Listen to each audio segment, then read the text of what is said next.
बड़ी खबर है, जहां मानसून सत्र से पहले सर्वदलीय बैठक चल रही थी वो खत्म हो चुकी है। अब सर्वदलीय बैठक के बाद किरण रिजिजू का बयान सामने आया।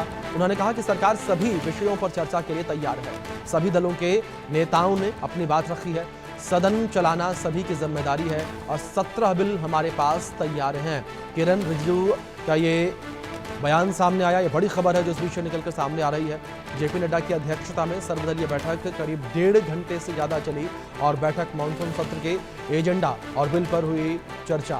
मानसून सत्र को ठीक तरह से चलाने पर चर्चा हुई है। तो ये बड़ी खबर है जो इस बीच निकलकर सामने आ रही है। मानसून सत्र को ठीक तरह से चलाने पर चर्चा हुई है। ये दिल्ली से बड़ी खबर निकलकर सामने आई है, देश की राजधानी से बड़ी खबर निकलकर सामने आई। जिस तरीके से सर्वदलीय बैठक जो है वो आयोजित की गई थी और मानसून सत्र से पहले सर्वदलीय बैठक आयोजित की गई। बैठक का एजेंडा यही था कि मानसून सत्र की शुरुआत होने जा रही है, तो उससे पहले चर्चा की गई और इस विषय पर चर्चा की गई कि सत्र को सुचारू रूप से चलाया जाए, सुचारू रूप से सत्र जो है वो चल सके। तो यह बड़ी खबर जो इस बीच से निकलकर सामने आ रही है। तो संसदीय कार्य मंत्री किरण रिजिजू का भी बयान सामने आया। उन्होंने कहा कि 17 बिल हमारे पास तैयार हैं।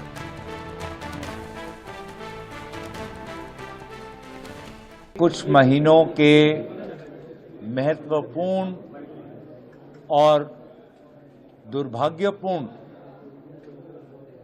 हादसों और घटनाओं के पश्चात हम इस मॉनसून सत्र में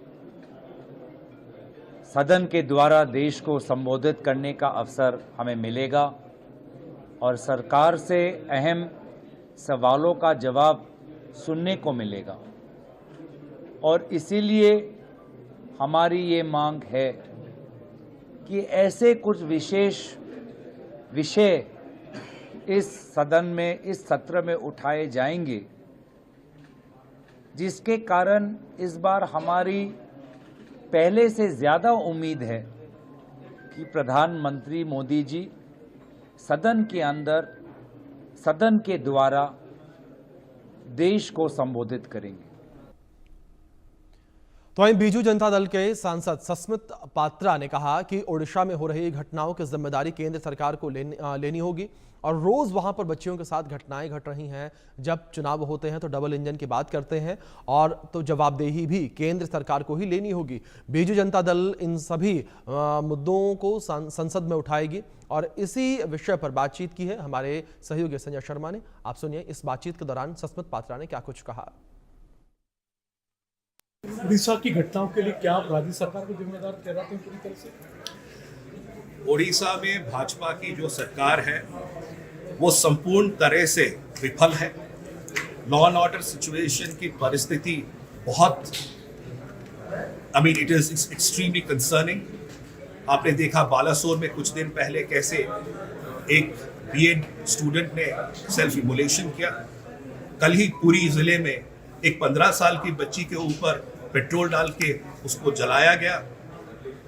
जिस तरह से गोपालपुर में जिस तरह से गैंगरेप हुआ, जिस तरह से एक एडिशनल कमिश्नर को भुवनेश्वर म्युनिसिपल कॉर्पोरेशन का भाजपा के नेताओं ने खींच के पीटा उन्हीं के ऑफिस के अंदर, तो तमाम ऐसे विषय बताते हैं कि आज उड़ीसा में लॉ एंड ऑर्डर परिस्थिति चरमरा रही है और लॉ एंड ऑर्डर परिस्थिति के ऊपर भाजपा की वहां की सरकार का कोई नियंत्रण नहीं है। तो इसलिए ये तमाम विषयों को हम इस सत्र में उठाएंगे। क्या केंद्र सरकार को आप जानते हैं, मानते कि राज्य सरकार का विषय केंद्र सरकार का विषय, ये दिक्कत आएगी जब आप संसद में उठाएंगे? देखिए, जब आप चुनाव लड़ने आते हैं भाजपा बन के, तब आप बोलते हैं कि डबल इंजन की सरकार लाइए, हम विकास लाएंगे। बट जब आप ही की सरकार जब आती है 2024 में डबल इंजन की सरकार बोलती हुई, तो आप पल्ला झाड़ना चाहते हैं। ये कहाँ की मानसिकता है?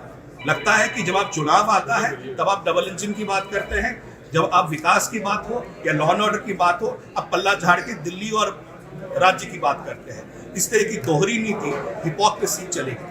बहुत बहुत धन्यवाद। सस्मित पात्रा जी, जिनका कहना है कि उड़ीसा में होने वाली घटनाओं की जिम्मेदारी केंद्र सरकार को भी लेनी पड़ेगी क्योंकि अब वहां पर डबल इंजन की सरकार है और संसद में इन विषयों को बीजू जनता दल जोर शोर से उठाएगा। संजय शर्मा।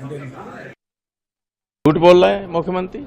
अगर ये मुख्यमंत्री कह रहे हैं तो इससे ज़्यादा झूठ हिंदुस्तान इस सदी का कोई दूसरा हो ही नहीं सकता है। कौन बताता है कांवड़िया में हमारे समर्थक ज्यादा हैं, उनके कौन सा समर्थक है?